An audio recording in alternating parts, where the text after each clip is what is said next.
Good evening class. Last question 12 type का जो था, जो आपको नहीं समझ आ रहा था, इसको पहले अच्छे से देखिए क्या बोल रहा है।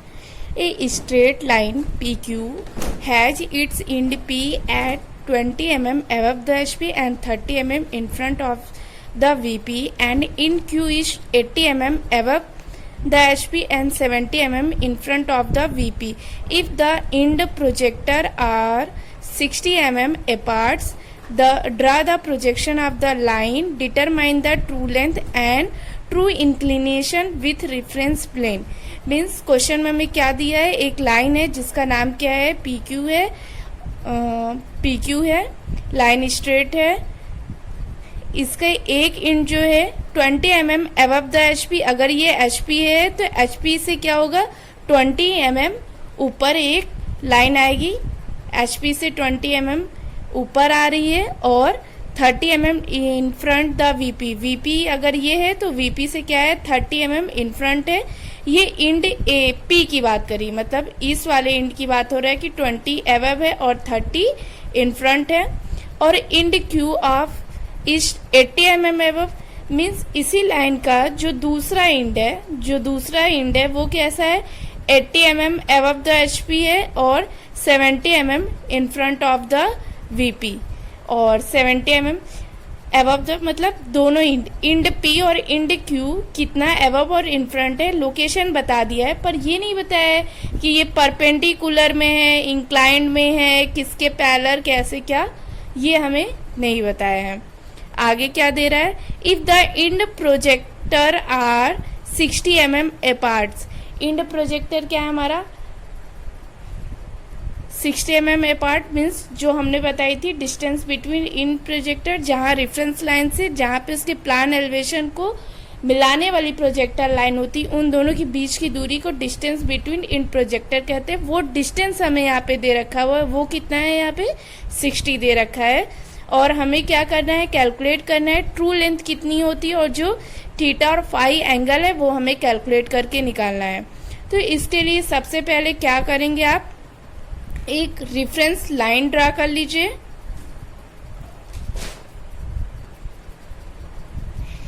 जो गिवन है, सबसे पहले क्या करेंगे, आप यहाँ पे एक रेफरेंस लाइन बना लीजिए। ये रेफरेंस लाइन का नाम क्या है, हमारे एक्स वाई कर दीजिए। क्वेश्चन हमने हमेशा बताया कि कहाँ से स्टार्ट करेंगे, 1 इंट से करते हैं, तो रेफरेंस लाइन बना के 1 इंट लीजिए। रेफरेंस लाइन यहाँ पे हमारा वीपी एचपी आ जाएगा, इन फ्रंट अबव है, मीन्स ये फर्स्ट कोऑर्डिनेट में ही है लाइन।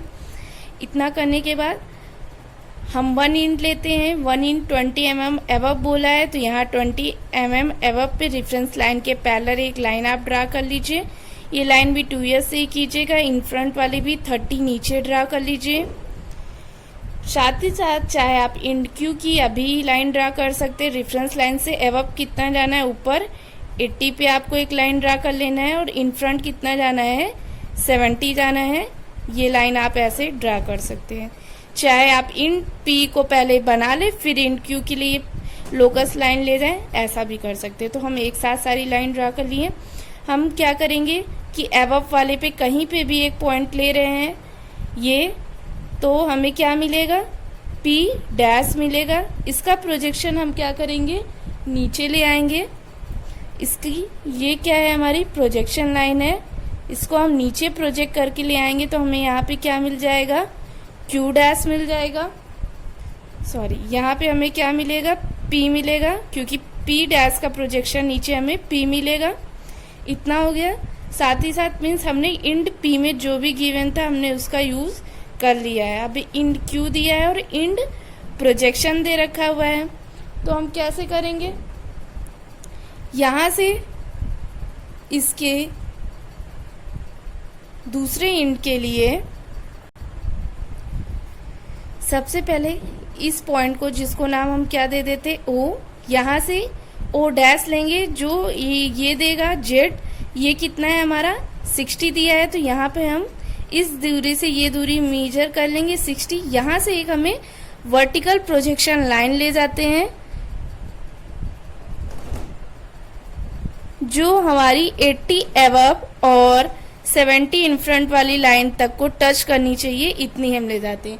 क्योंकि लास्ट डे के लेक्चर में आपने जो पढ़ा था,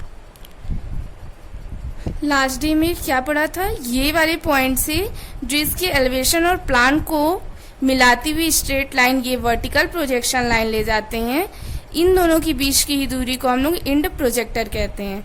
तो अभी हम क्या कर रहे हैं इस क्वेश्चन में, ये पॉइंट मीन्स जो ये पॉइंट है, ये पॉइंट हमें मिल गया। अगर हम ये पॉइंट भी मालूम चल जा रहा है, इसकी वजह से ये पॉइंट भी मालूम चल रहा है, मीन्स हमें ये पॉइंट और ये पॉइंट भी इस क्वेश्चन में मालूम चल गया है।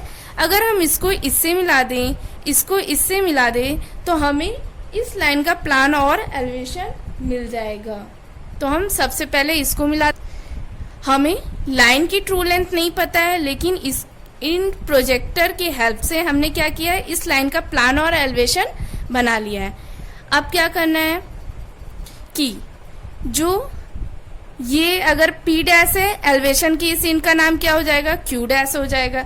अगर ये हमारा P है तो दूसरे इंड का नाम क्या हो जाएगा, प्लान में Q हो जाएगा, नाम दे दिए। अब हमें जो ये Q डैश था, अभी तक जितने क्वेश्चन कर रहे थे उसमें पहले ट्रू लेंथ की इवेंट थी, तो उसके प्रोजेक्शन से प्लान एलिवेशन निकालते थे।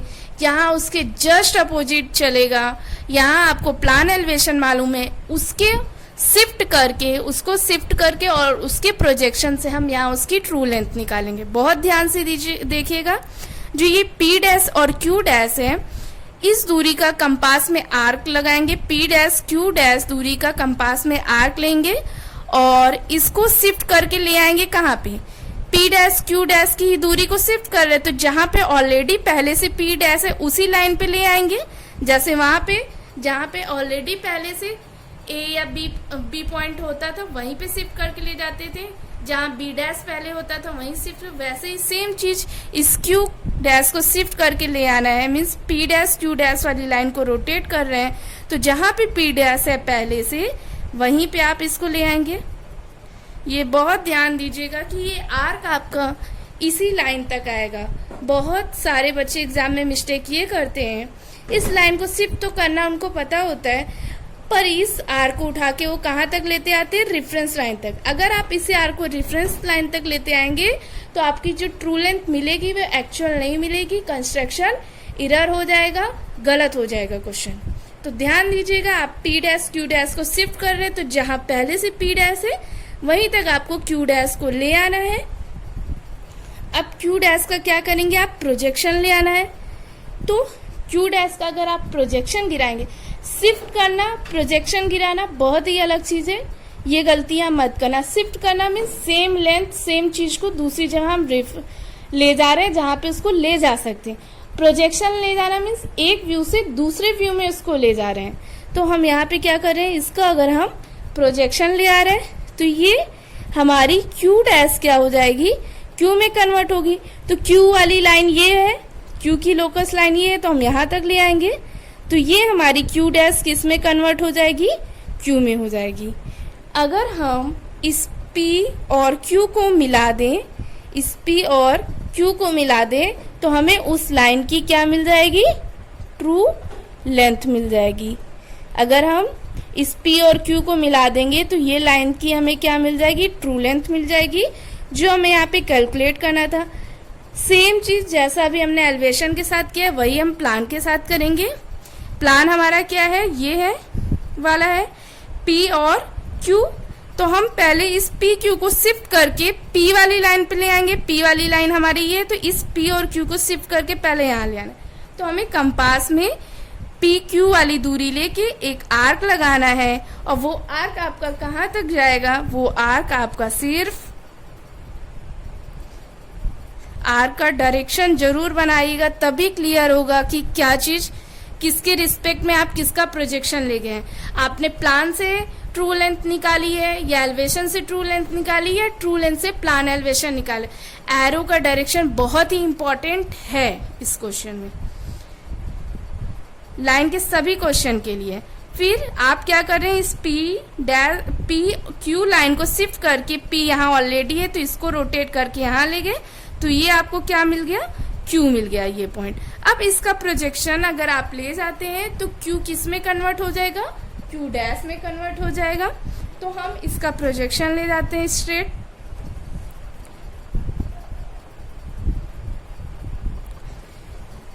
क्यू का प्रोजेक्शन क्यू डैश में कन्वर्ट होता है, तो क्यू डैश वाली जो लाइन थी हम वहां तक इसको ले गए। अब अगर हम पी डैश और क्यू डैश को मिला दें तो हमें यहाँ पे क्या मिल जाएगी, ट्रू लेंथ मिल जाएगी। आप जब इसको सही रेशियो और नाप के साथ बनाएंगे तो आपकी ये वाली ट्रू लेंथ और ये वाली ट्रू लेंथ दोनों क्या आएगी, इक्वल आनी चाहिए, क्योंकि ट्रू लेंथ तो लाइन की एक ही होगी, प्लान और एलिवेशन में उसकी लेंथ अलग अलग हो सकती है। अब क्या करना है, रेफरेंस लाइन से बोलते हैं ये वाला एंगल लेने के लिए, तो वो आपको थीटा फाई देता था, मींस वहां लिखा था आपने कि हॉरिजॉन्टल, सॉरी देखिए फ्लैशबैक में एक बार, थीटा हमने क्या बोला था, line angle with horizontal plane और line angle with vertical plane. तो जो हॉरिजॉन्टल प्लेन से रिलेशन होता है वो रेफरेंस लाइन से ऊपर होते हैं, तो अगर इस लाइन का ये एंगल जो मिलेगा हमें, ये हमें क्या बताएगा, थीटा। आपको ये भी मेजर करके वैल्यू लिखनी होगी, टीएल की वैल्यू भी मेजर करके लिखनी होगी। और फाई क्या होता है हमारा, फाई भी पूछा है, फाई हमारा वर्टिकल प्लेन से जो इंक्लिनेशन होता है, तो वर्टिकल प्लेन से रिलेशन जो होता है वो रेफरेंस लाइन के नीचे में मिलता है, तो फाई ये वाला एंगल मेजर करके आपको लिखना होगा। हो सकता है क्वेश्चन को और लेंथी बनाना चाहता हो तो वो आपसे अल्फा और बीटा की वैल्यू भी पूछ सकता था। अगर अल्फा पूछता तो ये वैल्यू भी आपको मेजर करके लिखना होता, अगर बीटा पूछता तो आपको ये वैल्यू भी मेजर करके लिखना होता। क्वेश्चन इस तरीके से टाइप 12 हमारा कंप्लीट हुआ।